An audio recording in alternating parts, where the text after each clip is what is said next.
Thank you so much for joining us on the program. Now, the first death at a refugee camp in Greece and the circumstances these asylum seekers are living in is, I'm assuming, the biggest threat to contracting the coronavirus, isn't it? Yeah, I mean, certainly when we look at migrants and refugees as incredibly vulnerable people within this context, we have to look at both the personal and the systemic. So on the personal side, we talk about hand washing, we talk about mask wearing, we talk about maintaining physical distance. And of course, these things are not possible if you're living in very crowded conditions with poor access to water and sanitation, with poor access to markets and inability to reuse a mask or wash a mask if you have a reusable mask. And there's also the system side. Is there physically the space for people to physically distance and to maintain space between each other? Or are people living in crowded conditions? Are they living in squalid conditions that don't actually allow them to maintain that space that can help save their lives? Is there room for isolation and treatment of these cases? Do we have the capacity to detect cases among this population? And are people actually aware of the services that are available to them if and when those services are available? And are they culturally appropriate? Are they accessible to them? Are they available, or is information available in languages that they speak? And so we need to be making sure that we're looking both at the individual actions that people can take. Do they have an enabling environment for them? And at the systemic actions to make sure that those life-saving services are available universally and not just to some people and not others. Right. We're approaching the 1 million mark here of deaths, which is going to be, of course, another grim milestone. Do you think experts expected to have this big of a loss to this virus?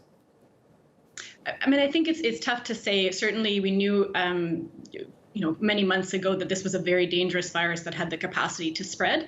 And the question of displacement camps and migrants and refugees in particular as particularly vulnerable people has been something that humanitarian organizations like Red Cross, Red Crescent, and others have been looking at since the spring. So in the sense, it's not a surprise to see cases among people where we know they're living in high stress situations, where we know they're living in conditions where they don't have access to the services that they necessarily need, where they're living in very poor living conditions that allow the virus to spread. And I think what's important to understand is to look at this as a systemic issue and not to place blame on individuals who fall sick within these conditions, because it's quite unavoidable at a personal level when you don't have anywhere to turn in terms of services, in terms of space, in terms of hand washing, to do the things that could save your life or save your neighbor's life. What do you think needs to be done in camps like the ones we've been covering, these migrant camps in Greece, to stop the spread of the virus and to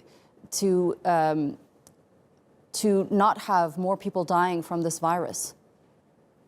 In many ways, it's the same things that need to be done across all of society. It's just we have to be recognizing the particular vulnerabilities and particular needs, whether that be cultural, whether that be linguistic, of these particular communities and groups of people. And so we need to make sure that things like physical distancing are actually possible. It's one thing to be told to wash your hands and maintain physical distance, but if you're living with 10 people in 5 square meters or 10 square meters, that's just not going to happen. And so we do have minimum standards for refugee camps and migrant camps, and it's important that those are met as a very basic minimum standard that leads to human dignity and basic standards for any human being living in any kind of condition.